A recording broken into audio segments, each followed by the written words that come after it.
two prerequisites for something to be called a nanomaterial. The first is size, and the second has something to do with properties. When it comes to size, a good sense of scale comes from the fact that a nanomaterial has to have at least one of its dimensions below 100 nanometers. Now, for you to get an idea of what a nanometer means, I'd like for you to try to grab one strand of your hair. You don't have to pull it. Just feel it between your fingers. All right? 1 nanometer is about 10,000 times smaller than the width of your hair. So we need, they're really small, right? We need some specialized instrumentation to be able to see them. To give you an even better idea of the scale, it would be as easy to see a nanoparticle on the surface of a soccer ball as it would be to go out into space and to see that soccer ball on the surface of the Earth. So the prefix nano, it comes from the Greek word for dwarf. So literally, this is the technology of small things. But as I mentioned, that's only half the story. The second prerequisite for something to be called a nanomaterial is about properties, or as I like to call them, superpowers.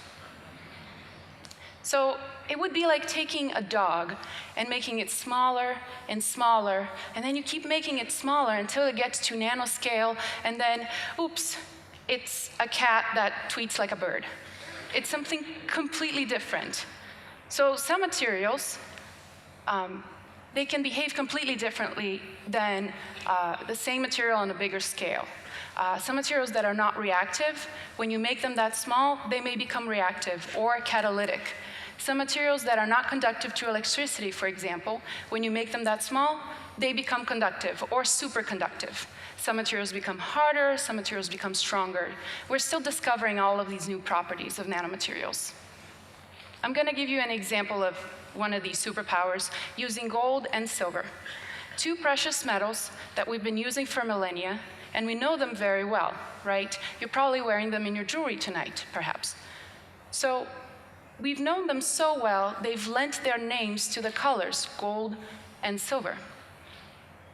Now, what if I told you that if I make nanoparticles of gold and silver in my lab, this is what they look like? These are vials of water that have nanoparticles in them.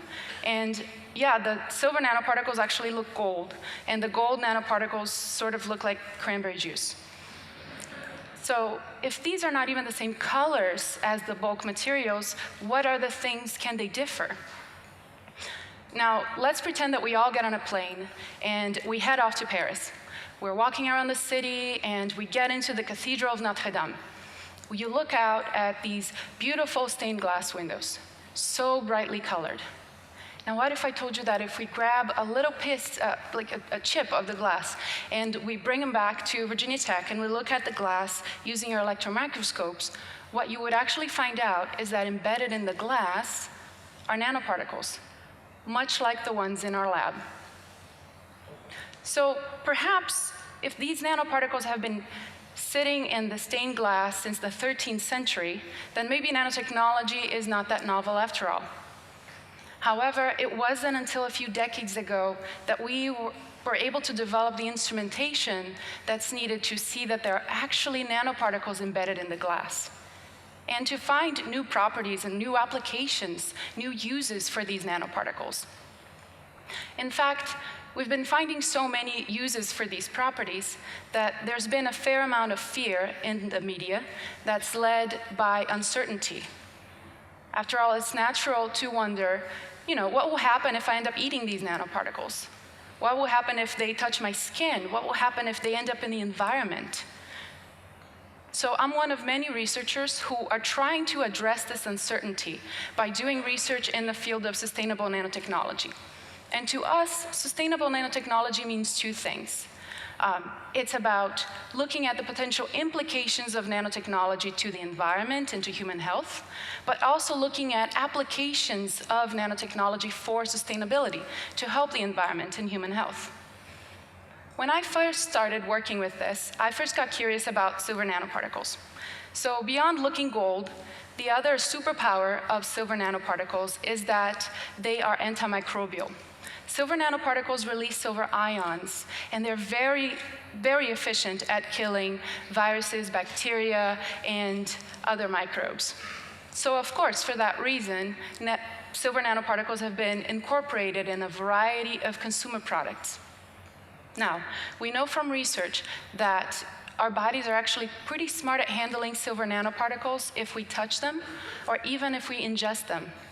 However, if you inhale silver nanoparticles, or really nanoparticles of many compositions, if they have just the right size, they can reach deep into your respiratory system, get all the way to the alveoli, cross the barrier into your bloodstream, and then travel around your body. These nanoparticles can end up in a variety of organs then, such as your liver, your heart, or your brain. So we got curious. What if consumer buys these products that have silver nanoparticles, such as spray products, and uses them at home? Would they be inhaling nanoparticles that are just the right size, about 10 or 20 nanometers, that would reach deep into their respiratory system? So we did some research on that, and we found that actually, yes, a consumer using those products would be inhaling silver nanoparticles that are just the right size. The caveat here is that the amount would be so small that they're unlikely to lead to any harm. However, this is for one product. If products go unlabeled and a person ends up using a variety of consumer products, then the effects are likely to get compounded and multiply. We are also doing research on what happens if nanoparticles reach the environment. So we have a consortium with different universities, and we have this setup that we call a mesocosm. They're nothing but big wooden boxes that have some soil, some water, some plants, some critters, and we are dosing the different boxes, the different mesocosms, with different types of nanoparticles to try to find out what will happen. Will they choose to stay in the water? Will they get in the soil? Will they end up being uptaken by the roots of the plants and end up staying in their leaves? There are so many different questions that we can ask and we can try to answer. It's a very exciting field. We're also working on cataloging the consumer products that claim to contain nanotechnology. As you can see, their numbers have been rising over time pretty constantly. And we keep this inventory freely accessible. So anyone can go online on nanotechproject.org/CPI and find out more about how nanotechnology is being incorporated into consumer products. But there's another side to sustainability, right? There's a lot of potential for applications of nanotechnology to help human health and the environment. We can also work on developing drug delivery systems or drugs to help treat disease and for diagnostics. We can use nanoparticles to treat the air and to treat the water. We're also working on sensors for detecting environmental pollutants that use nanotechnology. The message I'd like for you to leave with today is that nanotechnology is no longer a concept of science fiction that's far removed from our reality. It really is a part of our everyday lives. And also, it's not an industry by itself either. Rather, it's embedded in a number of different industrial fields and applications. And we are working hard to ensure that the human health and the environment are being considered as this field continues to grow. Thank you.